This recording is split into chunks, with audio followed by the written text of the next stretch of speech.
پاکستان اور دنیا بھر میں لاکھوں دیکھنے اور سننے والوں کو ارشد شریف جونیئر کا سلام۔ تاجین، افسوس ہے بلکہ میں خود بھی پریشان ہوں، جو بری خبریں اور تجزیے میں آپ کو دیتا رہا ہوں وہ ساری سچ ثابت ہو رہی ہیں۔ دو چار پروگرامز میں بتا چکا ہوں کہ وکیل صحیح نہیں جا رہے۔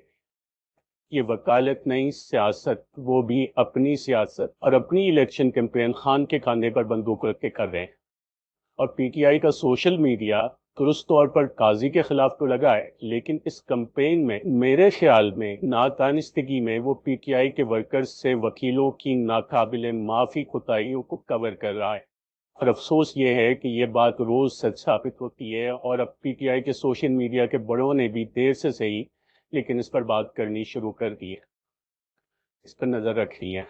پھر عمران خان کے خیر خواہ کے طور پر پی ٹی آئی کا پلان بی دیتے ہوئے میں نے کہا تھا کہ گو کہ ابھی پشاور ہائی کورٹ اور سپریم کورٹ باقی ہے، مگر میرا مشورہ ہے کہ پی ٹی آئی اپنی الیکشن کیمپین کے لیے یہ یقین کر لے کہ بلہ چھن گیا ہے، دونوں چیف ضد پر اڑگ آئیں۔ پشاور ہائی کورٹ کا فیصلہ ہے، ٹھیک ہے، سپریم کورٹ دیکھ لیں، بلہ میرے خیال میں چھن گیا ہے۔ سب سے زیادہ دکھ اور پریشانی مجھے اپنے آخری پروگرام میں پیش کیے گئے تجزیے اور اندیشے کے درست ہونے پر ہے۔ تجزیہ پیش کیا تھا کہ عمران خان کے آرٹیکل پر فوری فوجی کارروائی شروع کر دی گئی، فوج نے اگلی پوسٹوں پر پیش قدمی کر دی ہے۔ دیکھیے یہ خبریں، جی ایچ کیو حملہ کیس بانی P T I Imran Khan کی گرفتاری ڈال دی گئی۔ کوئی پی ٹی آئی کا ہمدرد خوش ہو رہا تھا کہ دہشت گردی کی عدالت کے جج نے عمران خان کے جسمانی ریمانڈ کی استدعا مسترد کر دی ہے۔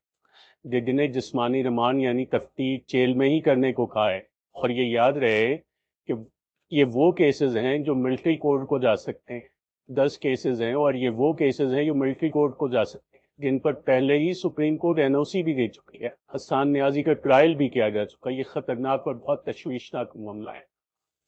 دوسری تشویش کی خبر بشرا بی بی پر فرد جرم عائد ہونا ہے۔ یہ نیب کے کیس پر بات کر رہا ہوں، توشہ خانہ والے کیس پر، جس میں عمران خان اور بشرا بی بی دونوں پر آج فرد جرم بھی عائد ہو گئی ہے۔ یہ یقیناً خان کو توڑنے کی ایک اور کوشش ہے۔ خود پر ناصری بندہ بشرا بی بی پر افتاد پڑتی دیکھ کر لے گا تو مطلب فرد جرم کے بعد تو 3 دن نہیں رہ گئے نا، خاص طور پہ اس کیس میں، مطلب جو کچھ ہو رہا ہے، تو اس صورتحال میں تو کل دن گننا ہی رہ گیا، تو بندہ یعنی کہ کچھ انسانی تقاضے بھی ہوتے ہیں جن کو ہم نظر انداز نہیں کر سکتے۔ پھر یہ پیش قدمی مزید بھی جاری ہے، کچھ اور معاملات میں بھی شکنجے کسنے کی تیاریاں ہیں۔ ملک ریاض کے خلاف کارروائی شروع کر دی گئی ہے، شہزاد اکبر، زلفی بخاری اور فرح گوبی وغیرہ کو کہ ابھی سیف ڈسٹنس پر ہیں، مگر ان معاملات پر کارروائی، خان کے خلاف کیسز پر کاغذ بھرنے اور ان کی کارروائی تیز کرنے کے لیے۔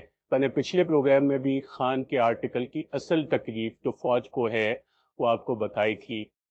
اس کی مختصر بات یہ ہے کہ سارے پلانٹڈ صحافیوں اور اینکرز کا دیا ہوا یہ تاثر کہ عمران خان کوئی ڈیل کر رہا ہے، وہ ہوا میں اڑا کے رکھ دیا ہے عمران خان کے آرٹیکل نے۔ یعنی عمران خان کے آرٹیکل کا بین الاقوامی اثر اپنی جگہ، جو قوم اور اس کے چاہنے والوں پر زندگی کی نئی لہر دوڑا دینے والا اثر تھا، اس نے ان کو بڑی چوٹ لگائی ہے۔ یہ کوئی چھوٹی چوٹ نہیں تھی، بڑی زبردست اور گہری کاری چوٹ لگائی ہے۔ اسی لیے آپ لوگوں سے بھی پھر ریکویسٹ کروں گا کہ آرٹیکل کے اس اردو ترجمے کو زیادہ سے زیادہ شیئر کریں جو پچھلے سے پچھلے پروگرام میں آپ کو پیش کر چکا ہوں، لنک ڈسکرپشن میں ہے۔ اب یہ اس تاثر کو زائل کرنے کے لیے نئے نئے شگوفے پھر اپنی ڈمی اینکروں وغیرہ سے پھیلا رہے ہیں، جیسے آپ نے سنے ہوں گے کہ خان جیل ٹرائل میں رو پڑا، بشرا بی بی رو پڑی، اور ان کہانیوں کا راوی کون ہے؟ ان کہانیوں کا راوی ہے جاوید چودھری، ایسی چیز ہے، آپ پھر سمجھ جائیں۔ جس دن میں نے اپنا پروگرام کیا تھا کہ فوج نے کارروائی ڈال دی ہے، اس دن منیف فاروق نے بھی پروگرام کیا تھا کہ جی فوج تو بارڈرڈ ہی نہیں ہے ان ساری چیزوں سے، فوج کو تو کوئی فرق ہی نہیں پڑتا۔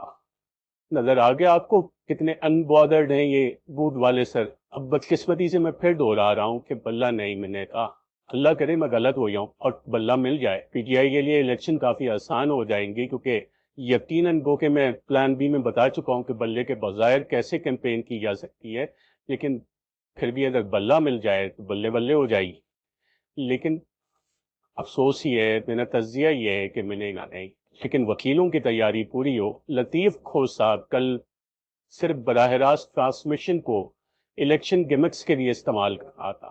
وہ دہائیوں کا جیالہ ہے، الیکشنوں کا کھلاڑی تو نہیں کہیں، شوقین یا تماشبین ضرور کہہ سکتے ہیں۔ اور وکیل بھی پرانا ہے، ایسا نہیں تھا کہ اسے نہیں معلوم تھا کہ وہ کیا کر رہا تھا۔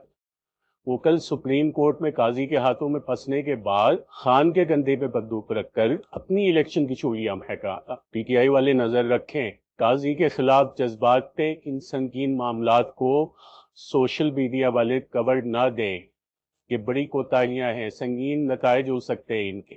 لیکن ایک اور بات اہم، جی اہم ہے، میرا تجزیہ یہ بھی ہے کہ الیکشن ٹائم پہ ہوتے نظر نہیں آ رہے۔ جی مجھے پتا ہے کہ قاضی صاحب اپنی ٹی تاریخ پر کافی اسٹرکٹ بنے ہوئے ہیں۔ مجھے یہ بھی بتایا ہے کہ کوئی بھی جماعت سوائے فضل الرحمان کے اس حق میں واقعی نہیں ہے کہ الیکشن ٹائم پر ہو، لیکن جو زائچہ واقعات بنا رہے ہیں ان میں الیکشن 8 فروری کو نظر نہیں آ رہے۔ یاد کریں آرمی چیف نے امریکہ سے ہی بیان ڈال دیا تھا کہ الیکشن آگے پیچھے ہو سکتے ہیں، جس پر وائس کپتان نے ایک پروگرام بھی کیا تھا اسی وقت۔ پھر سینٹ سے قرارداد بھی پوری تیاری کے ساتھ آئی، ویسے ہی منظور ہوئی جیسے وہ قراردادیں منظور ہوتی ہیں جو بوٹ والوں نے کرانی ہوتی ہیں۔ لیکن سب سے بڑا اشارہ میری نظر میں مولانا فضل الرحمان کا رویہ ہے۔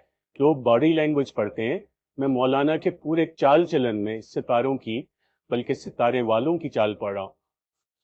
نہیں، مجھے اس ذائچے میں الیکشن 8 فروری کو ہوتے نظر نہیں آ رہے۔ ناظرین آج کے پروگرام میں اتنا ہی۔ میرے شو سے جڑے رہنے کے لیے وائس کپتان کو سبسکرائب اور شیئر کریے گا۔ اجازت دیجیے گا، اللہ حافظ۔